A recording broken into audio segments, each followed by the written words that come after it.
Welcome. In this video I will show you how to save and load camera settings to SD card on SONY ZV-E10 II.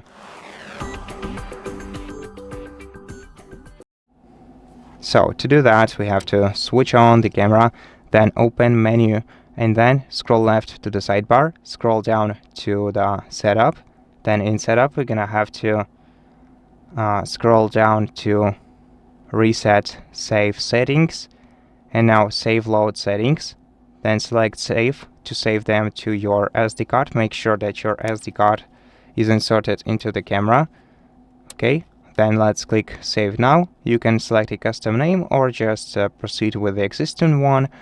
Click save, and now to load backed up file, click load and then save it, then load it.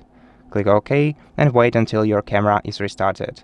And that's how you do it. So thank you so much for watching this video. If it helped you, please consider subscribing to our channel, leave us a like and a comment below, and I'll see you in the next one.